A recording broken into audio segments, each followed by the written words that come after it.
versículo 16, diz o seguinte: mas se anuncio o Evangelho, não tenho de que me gloriar, pois tal obrigação me é imposta, e ai de mim se não anunciar o Evangelho. Que Deus abençoe esta palavra em nossos corações. Podem sentar, irmãos. Ai de mim se não anunciar o Evangelho. Palavras ditas pelo apóstolo Paulo, orientando um jovem aspirante ao ministério chamado Timóteo, seu filho na fé.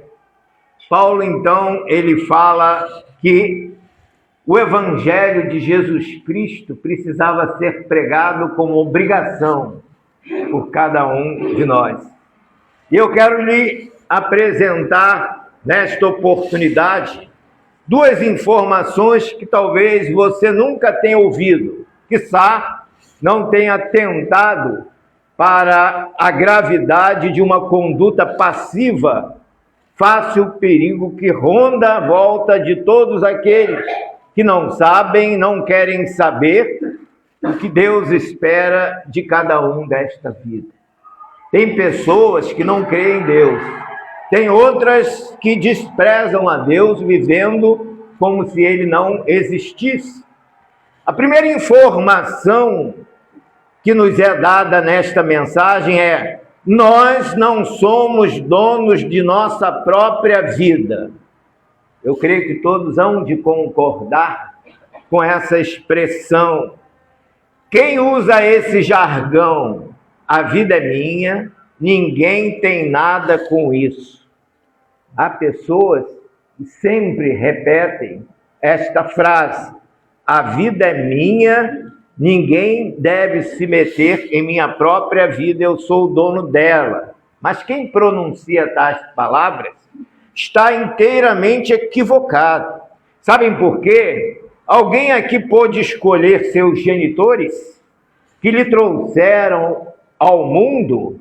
Alguém escolheu seu sexo, sua aparência física, sua nacionalidade? Alguém poderia me dizer quantos anos vai viver ou de que morte vai morrer? Diante de tais constatações, podemos afirmar que a nossa vida não nos pertence. Bem, agora vem a pergunta que não quer calar. Se a nossa vida não é nossa, ela pertence a quem? Por direito de propriedade, ela pertence a Deus. Em Gênesis, capítulo 1, versículo 27, está escrito: criou Deus o homem à sua imagem. A imagem de Deus o criou, macho e fêmea o criou. E formou o Senhor Deus o homem do pó da terra, e soprou em seus narizes o fôlego da vida, e o homem foi feito alma vivente. Gênesis, capítulo 2, versículo 7. Por direito autoral, toda a criação, toda a humanidade pertence a Deus. Nenhum ser humano é autossubsistente, nenhum homem é totalmente dependente. Por mais sábio e prepotente que seja, ele é limitado em suas ações e dependente de Deus ou de alguma pessoa. Nos anos áureos da poderosa nação babilônica, Nabucodonosor jactava-se no seu poder que assombrava o mundo. Mandou fazer uma estátua de ouro de cerca de 30 metros de altura por 3 de largura e obrigou a todos os súditos a adorar a sua imagem, juntamente com povos, nações e gentes de todas as línguas, conforme o registro de Daniel, capítulo 3, verso de 1 a 4. 3 homens fiéis a Deus, que conheciam o texto de Deuteronômio, capítulo 6, versículo 13, se recusaram a adorar a imagem do rei da Babilônia, tal qual acontecera nos dias áureos dos Césares de Roma. O mesmo texto de Deuteronômio foi citado por Jesus a Satanás quando este teve a petulância de sugerir-lhe que o adorasse. Jesus lhe respondeu: está escrito, ao Senhor teu Deus adorarás, e somente a ele darás culto. Evangelho de Mateus, capítulo 4, versículo 10. Por conta da prepotência e soberba de Nabucodonosor, Deus fê-lo se transformar em um animal, para prová-lo que nenhum mortal é dono de si mesmo e tem a vontade própria. Cuidado com o que você faz e com o que você fala. A Bíblia diz que cada um prestará contas de toda palavra torpe ou inútil que proferir. Mateus, capítulo 12, versículo 36. Paulo, escrevendo aos Efésios, capítulo 4, versículo 29, adverte: não saia da vossa boca nenhuma palavra que cause destruição, mas só que for boa para necessária edificação, a fim de que transmita graça aos que a ouvem. Cuidado com o que você fala. Uma jovem saiu com os amigos e a mãe, preocupada, disse: vá com Deus. A jovem, com ironia, respondeu: só se ele for no porta-malas, pois no carro não cabe mais nada. E saíram rindo. Na viagem houve um grave acidente, morreram todos, porém nada do que levaram no porta-malas sofreu qualquer dano, nem mesmo um só ovo se quebrou, que estava sendo transportado ali naquele lugar. Um homem sábio nos deixou o seguinte conselho: seja dono da tua boca, para não seres escravo de tuas palavras. O profeta Daniel registrou as seguintes palavras alusivas ao rei: ó rei, Deus, o Altíssimo, deu a Nabucodonosor o reino, a grandeza e a glória e a magnificência, e por causa da grandeza que lhe deu, todos os povos, nações e línguas tremiam e temiam diante dele. A quem queria matava, e a quem queria dava vida, e a quem queria engrandecia, e a quem queria batia. Mas quando o seu coração se exaltou e o seu espírito se endureceu em soberba, foi derribado do seu trono real e passou dele a sua glória e foi tirado dentre os filhos dos homens, e o seu coração foi feito semelhante aos dos animais, e a sua morada foi com os jumentos monteses, e fizeram-no comer erva como os bois, e pelo orvalho do céu foi molhado o seu corpo, até que conheceu que Deus, o Altíssimo, tem domínio sobre os reinos dos homens, e a quem que constituiu sobre eles.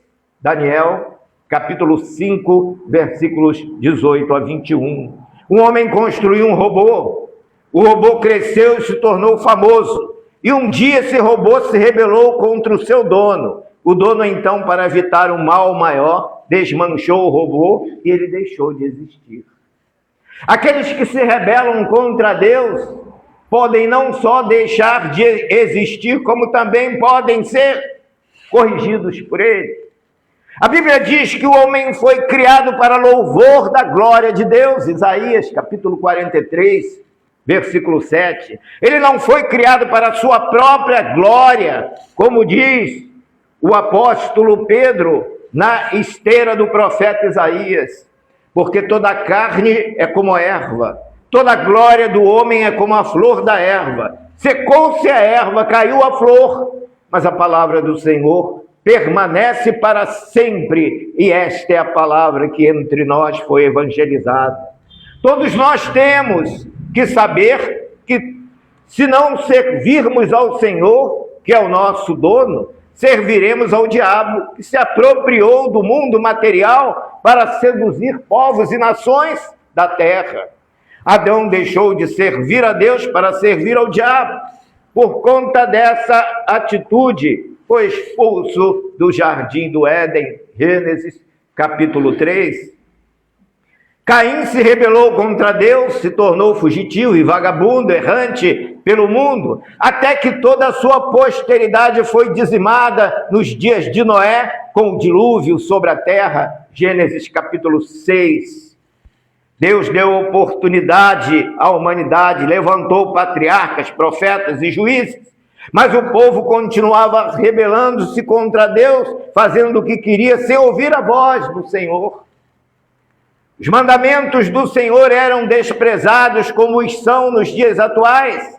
Moisés insistia com o povo: não farás para ti imagem de escultura, nem alguma semelhança do que há em cima nos céus, nem embaixo na terra, nem nas águas debaixo da terra. Êxodo capítulo 20, versos 3 a 4.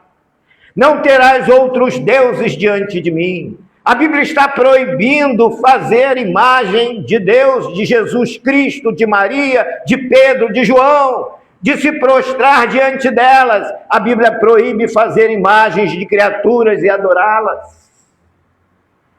A Bíblia proíbe fazer imagens de seres do mar, como Iemanjá, e adorá-las. Isaías, no capítulo 45, versículo 20, pronuncia o seguinte: nada sabem os que conduzem em procissão suas imagens de escultura, feitas de madeira, e rogam a um Deus que não pode salvar. Quantas pessoas não sabiam que adorar imagem, ser devoto de um santo, é pecado de idolatria? A Bíblia diz que a idolatria, quem é idólatra não entra nos céus. Vejam o que diz o apóstolo Paulo, que para muitos é alvo de adoração. Muitos adoram a São Paulo, mas ele próprio condena a idolatria. Não sabeis que os injustos não herdarão o reino de Deus? Não erreis, nem os devassos, nem os idólatras, nem os adúlteros, nem os efeminados, nem os sodomitas, nem os ladrões, nem os avarentos, nem os bêbados, nem os maldizentes, nem os roubadores herdarão o reino de Deus. Se você estiver nesta lista, fuja dela, correndo enquanto há tempo. E o apóstolo João, que é visto também como São João, diz que quem adora santo não entra no céu. Apocalipse 22, versículo 15. Ficarão de fora os cães, os feiticeiros, os que se prostituem, os homicidas, os idólatras e qualquer que ama e comete mentira. Na visão descrita pelo apóstolo João, aparece um anjo, e João se dispôs a adorá-lo, e o anjo lhe disse: não faças tal, porque eu sou conservo teu, e de teus irmãos, os profetas, e dos que guardam a palavra deste livro. Adora a Deus. Apocalipse, capítulo 22, versículo 8 a 11. O anjo falou para João: adora a Deus. É uma mensagem que João passa para todos nós, adorarmos somente a Deus. O apóstolo Pedro, ao chegar à casa de Cornélio, este, prostrando-se aos seus pés, o adorou. Pedro, que também é chamado por muitos de São Pedro, disse a Cornélio: levanta-te, que eu também sou homem. Pedro, João e Paulo morreram, foram para o céu, como todos aqueles que creem em Jesus Cristo e obedecem à sua palavra, que proíbe terminantemente se comunicar com quem já morreu. Vejam o que a Bíblia diz em Deuteronômio, capítulo 18, versículos 10 a 12. Não haverá contigo quem sacrifique o filho ou a filha no fogo, nem adivinho, nem prognosticador, nem agoureiro, nem feiticeiro, nem encantador de encantamentos, nem quem consulte o espírito adivinhador, nem mágico, nem quem consulte os mortos. Pois o Senhor detesta todo aquele que faz essas coisas, e é abominação aos seus olhos. Por isso o Senhor os expulsa para diante dele. Serás perfeito para com o Senhor, seu Deus. É o que Deus espera de cada um de nós. Quem faz pedido a santo está fazendo pedido a morto, e isso é abominação aos olhos de Deus. A incoerência é tão grande que existem pessoas pedindo graças a quem morreu sem se converter. E a Bíblia diz que quando isso acontece, a pessoa vai direto para o inferno. Jesus, ensinando aos seus discípulos, disse: eu sou o caminho, a verdade e a vida. Ninguém ninguém vai ao Pai senão por mim. João, capítulo 14, versículo 6. Disse mais Jesus em Lucas, capítulo 46, versículo 49. Por que me chamais Senhor, Senhor, e não fazeis o que eu digo? Tanta gente aí clamando o nome do Senhor, usando expressões relacionadas ao Senhor, e, no entanto, só anda praticando toda sorte de pecado, de imundície, com os seus corpos. Quem ouve a palavra e a pratica é semelhante ao homem que edificou uma casa sobre a terra, sem alicerce, na qual bateu com ímpeto a corrente, logo caiu. Foi grande a ruína daquela casa. Quem não obedece à palavra. Se converter é mudar de vida, é abandonar os pecados, é deixar a cerveja, é deixar o cigarro, o tóxico, a prostituição, a mentira, a idolatria. Adorar santos ou prestar-lhes culto é idolatria.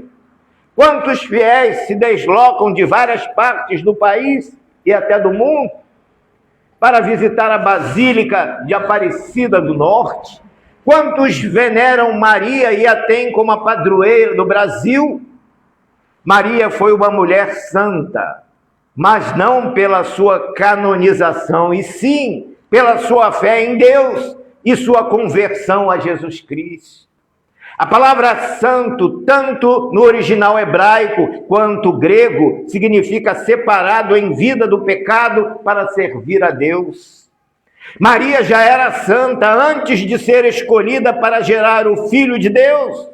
Ela servia ao Deus de Israel e veio a se converter a Jesus Cristo, reconhecendo-o como seu único Salvador, conforme suas próprias palavras registradas por Lucas, no capítulo 1, versículo 46 a 47.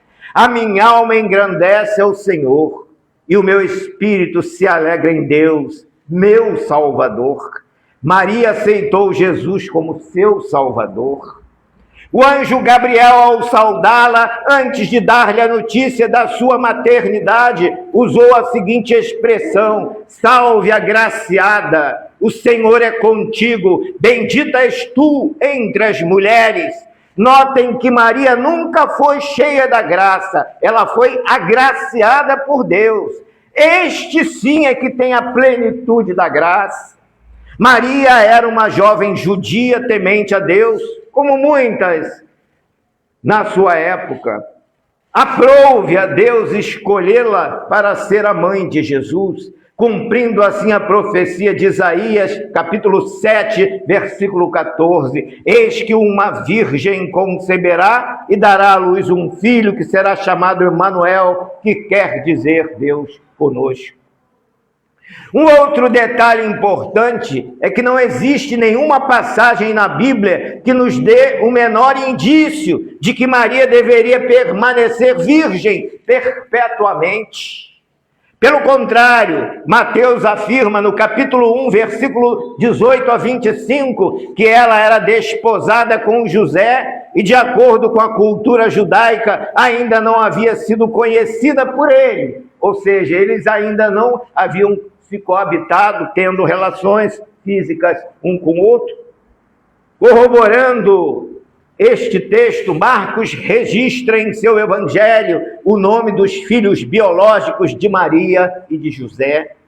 Vejam o que diz a Bíblia em Marcos capítulo 6, versículo 3. Não é este o carpinteiro, filho de Maria, irmão de Tiago, de José e de Judas e de Simão? E não estão aqui conosco suas irmãs? O apóstolo João reafirma o que Marcos disse ao dizer o seguinte: estava próxima a festa dos judeus e dos tabernáculos. Disseram, pois, seus irmãos: sai daqui, vai para a Judéia, para que também os teus discípulos vejam as obras que tu fazes. Pois nem mesmo os seus irmãos carnais criam nele. João, capítulo 7, versos de 1 a 5. Para espancar-lhe de vez a mariolatria, Jesus lhe dá o golpe mortal. O evangelista Lucas descreve no evangelho o seguinte episódio: Lucas capítulo 11, versículo 27. E aconteceu que Jesus, dizendo estas coisas, uma mulher dentre a multidão, levantando a voz, lhe disse: bem-aventurado o ventre que te trouxe e os peitos em que tu mamaste. Mas ele disse: antes, bem-aventurados os que ouvem a palavra de Deus e aguardam. Espancando de vez a adoração a Maria. Depois de toda esta informação, você vai continuar acreditando em imagens, em santos, ou vai obedecer a palavra de Deus? Vejam o que Deus diz aos que insistem em fabricar imagens, ser devotos de santos, tê-los em casa ou curvar-se diante deles para adorá-los. Não terás outros deuses diante de mim. Não farás para ti imagem de escultura, não te encurvarás a elas, nem as servirás, porque eu, o Senhor teu Deus, sou Deus zeloso, que visito a maldade dos pais nos filhos até a terceira e quarta geração daqueles que me aborrecem, e faço misericórdia aos que me amam e guardam os meus mandamentos. Êxodo capítulo 20, versos de 4 a 6. A interpretação deste texto é a seguinte: quem adora santos ou entidades em qualquer religião vai ensinar o filho a ser idólatra, que por sua vez transmitirá o erro ao neto, ao bisneto, ao tataraneto e por aí afora. Isto quer dizer que a tendência é todos povoarem o inferno, pois a Bíblia diz que idólatra não entra no céu. Apocalipse capítulo 21, versículo 8.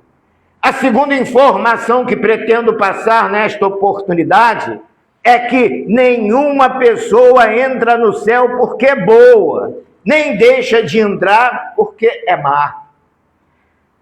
Para que os irmãos e amigos entendam, se salvação dependesse dos nossos próprios méritos, ninguém se salvaria. Sabem por quê? Todos nós somos pecadores. Em Romanos capítulo 3, versículo 23, está escrito: todos pecaram e destituídos estão da glória de Deus. Em Romanos capítulo 6, versículo 23, diz que a consequência do pecado é a morte. Alguém aqui se acha honesto, correto, digno, íntegro, de moral ilibada? A Bíblia diz que não há um justo sequer na face da terra. Romanos capítulo 3, versículo 10. Isaías diz que todos nós somos como um trapo de imundície. As nossas justiças são dessa forma. Isaías capítulo 64, versículo 6. Ninguém é justo. Quando um jovem se aproximou de Jesus para perguntar-lhe o que deveria fazer para entrar no céu, usou a seguinte expressão: bom mestre, que hei de fazer para herdar a vida eterna? Jesus respondeu: por que me chamas bom? Não há bom nenhum, senão um só, que é Deus. Evangelho de Mateus, capítulo 19, versos 16 a 17. Não existe pessoa boa no mundo. O que existe é a menos pior, a menos ruim. Ora, baseado neste raciocínio, ninguém é salvo porque é bom. A Bíblia diz em Lamentações, capítulo 3, versículo 22, que as misericórdias do Senhor são a causa de não sermos consumidos, porque as suas misericórdias não têm fim. O inferno está cheio de pessoas boas, que praticavam obras de caridade, e muitas religiosas, mas que não obedeceram ao Evangelho, não se arrependeram dos seus pecados, confiaram mais em suas obras do que na palavra de Deus. O apóstolo Paulo, escrevendo aos Efésios, no capítulo 2, versos 8 e 9, afirma: porque pela graça sois salvos por meio da fé em Jesus Cristo. Isto não vem de vós, é dom de Deus, não vem das obras, para que ninguém se glorie nelas. Em suma, fazer o bem e praticar o amor ao próximo não salva ninguém. O que salva é a fé em Jesus Cristo, o único que salva o homem da condenação eterna. Mas não basta crer, é necessário crer e aplicar os seus ensinos à sua vida. Prestem atenção, a pessoa pode ser o maior religioso do mundo. Se não obedecer ao ensino de Jesus, vai para o inferno e não sairá nunca mais de lá. Muita gente fica confusa ao deparar-se com a cena do ladrão da cruz. Ora, é simples, o ladrão reconheceu que era pecador e que merecia estar naquela condenação. Ao mesmo tempo, aproveitou a última oportunidade que lhe restava na vida para entregar sua vida a Jesus. E até pregou para o seu companheiro de infortúnio, reprovando assim a sua atitude em relação a Jesus. Ambos estavam perto de Jesus, ambos tiveram a mesma oportunidade de se salvar, mas só um arrependeu-se dos seus pecados e suplicou a Jesus: Senhor, lembra-te de mim quando entrares no teu reino. Ai, irmãos, aquele homem, apesar de ter uma vida de pecados, ele se arrependeu em tempo, ainda em vida. Quantas pessoas que se julgam tão religiosas, tão boas, não se arrependem daquilo que fazem de errado e acabam indo para o inferno.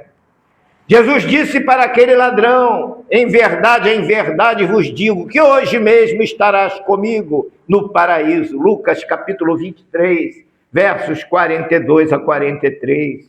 Tem muita gente boa que só vive na igreja, que se dedica por inteiro às obras de caridade, mas que nunca disse a Jesus o que aquele ladrão disse. Há muita gente iludida, pensando que pela bondade ou religiosidade entrará nos céus. Estes se auto-intitulam merecedores de irem para o céu. E mais, existe ainda um enorme contingente de pessoas que acredita que Deus não mandará ninguém para o inferno, apesar das imperfeições, porque Ele é amor, porque Deus é bom. Meu Deus, como essas pessoas estão enganadas. Deus é bom, é amor, mas é justiça. O profeta Jeremias responde a essa questão do seguinte modo: bom é o Senhor para os que se atêm a Ele, para a alma que o busca. Lamentações, capítulo 3, versículo 25. Então, Ele é bom para quem obedece a sua palavra. Sim, é verdade que Deus é bom, mas não é verdade que Ele manda as pessoas para o inferno. Elas vão porque fazem suas escolhas erradas. Vejam o que diz Ezequiel, no capítulo 18, versículo 32. Deus não tem prazer na morte dos que morrem. É a expressão do profeta tentando salvar aquelas pessoas desobedientes. Deus é bom, mas também é justo, e em sua justiça fará separação dos obedientes daqueles que são desobedientes, rebeldes à sua palavra. Estes irão para o tormento eterno, e aqueles que lhe são fiéis para a felicidade eterna. A nossa salvação não ocorre porque temos uma religião, pois nenhuma religião no mundo tem o condão de salvar o homem da condenação eterna. A religião tem levado muita gente para o inferno, principalmente aquela que não está subordinada à palavra de Deus. Há um pensamento errôneo de cunho universal que estabelece que cada um tem sua religião e por conta disso deve respeitar a religião do outro. Na verdade, a nossa Constituição diz que o Brasil é um país laico, logo cada um tem inteira liberdade de praticar a religião que quiser, não lhe sendo vedado sua prática cultual. Sim, o verdadeiro cristão não pode chutar imagem de qualquer entidade, nem quebrá-las, violentando a fé dos seus adoradores. Porém, assim como existem países em que é livre o exercício da fé religiosa através de cultos e ensinamentos, há também os que proíbem terminantemente tais práticas, como ocorreu em Jerusalém nos dias dos apóstolos, que em diversas ocasiões e lugares foram proibidos de pregar o Evangelho. Acontece que a mesma Constituição que nos manda respeitar cada religião também nos garante a liberdade de expressão e pensamento e a liberdade de culto.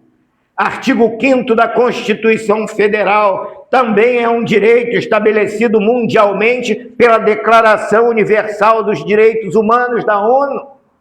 Logo, firmado na liberdade de expressão, eu posso expor meu pensamento em relação à minha fé cristã, sem discriminar qualquer comportamento, qualquer pessoa humana ou grupo social, respeitando evidentemente a dignidade da pessoa humana. Eu posso combater as ações erradas, proibidas pela Bíblia, mas nunca eu posso ou devo desrespeitar o ser humano. Mas ainda que as autoridades proibissem o exercício da fé cristã, estaríamos diante de um confronto entre a lei de Deus e a lei dos homens. Foi o que aconteceu com Pedro e João. Uma vez proibidos de pregar o evangelho, respondeu às autoridades do Sinédrio em Jerusalém: julgai vós se é justo diante de Deus ouvir-vos antes a vós do que a Deus, porque não podemos deixar de falar do que temos visto e ouvido. Atos capítulo 4, versículo 19. Pregar e ensinar a palavra é mandamento, é ordem do juiz supremo. Assim como o juiz da terra diz: cumpra-se, cite-se, intime-se, o juiz supremo, ele tem uma autoridade maior, é uma forma imperativa, é uma ordem: ide por todo o mundo, pregai o evangelho a toda criatura. Evangelho de Marcos, capítulo 16, versículo 15. Deus mandou pregar, ele não pediu para nós pregarmos, ele ordenou: ide pregai o evangelho a toda criatura, independentemente da religião que essa criatura professa. Ele mandou pregar o evangelho para todas elas. Por quê? Porque todas as religiões são inócuas, ineficazes para levar o homem à salvação eterna. Portanto, ide e ensinai as nações, batizando-as em nome do Pai, do Filho e do Espírito Santo, ensinando-as a guardar todas as coisas que vos tenho mandado, e eis que eu estou convosco todos os dias, até a consumação dos séculos. Evangelho de Mateus, capítulo 28, versos 19 a 20. Prestem atenção, Jesus mandou pregar o evangelho a todas as pessoas do mundo. Ninguém ficou excluído de ouvir a palavra de Deus. O evangelho é de cunho universal, é para todos os povos. Ele mandou pregar ao budista, ele mandou pregar ao hinduísta, ao islamita, ao judeu, ao espírita, ao católico. Sabem por quê? Religião não salva, como diz a Bíblia, e em nenhum outro há salvação, porque também debaixo do céu nenhum outro nome é dado entre os homens pelo qual devamos ser salvos. Atos capítulo 4, versículo 12. Maomé não salva, Buda não salva, Moisés não salva, o Papa não salva, Allan Kardec não salva, pastor não salva, igreja nenhuma salva. O que salva é Jesus, somente Ele. Mas Ele só salva quem abandona os pecados e se dispõe a segui-lo. Ele só salva quem assume um compromisso com Ele, de obedecer seus mandamentos, de tirar os vícios e obstáculos de sua vida e se tornar seu servo. Foi o conselho que ele deu àquele jovem que era rico, era religioso, tinha uma boa posição social, mas não sabia o que fazer para entrar nos céus. Jesus deu-lhe os seguintes conselhos que os 3 evangelistas, Mateus, Marcos e Lucas, registraram. Tu sabes os mandamentos? Não adulterarás, não matarás, não dirás falso testemunho, não defraudarás alguém. Honra teu pai e a tua mãe. Ele, porém, respondendo, disse-lhe: Mestre, tudo isso guardei desde a minha mocidade. Jesus, olhando para ele, o amou e lhe disse: falta-te uma coisa. Vai, vende tudo quanto tens, dá aos pobres e terás um tesouro no céu. Mas ele, pesaroso desta palavra, retirou-se triste, porque possuía muitos tesouros na terra, e não quis trocar os tesouros da terra pelos tesouros do céu. Evangelho de Mateus, capítulo 19, versos 19 a 22. Para ser salvo, tem que se tomar uma atitude, mudar de vida. Pois a Bíblia diz que quem está em Cristo, nova criatura é, as coisas velhas já passaram e tudo se fez novo. Não adianta a pessoa estar na igreja se não mudou de vida, se continua a mesma coisa, ele ainda não se converteu. Para ser salvo tem que nascer de novo. Pregar o Evangelho, falar de Cristo, ensinar as nações é a maior prova de amor que o ser humano pode dar a outro, pois só assim, conhecendo o Evangelho, é que o homem poderá salvar.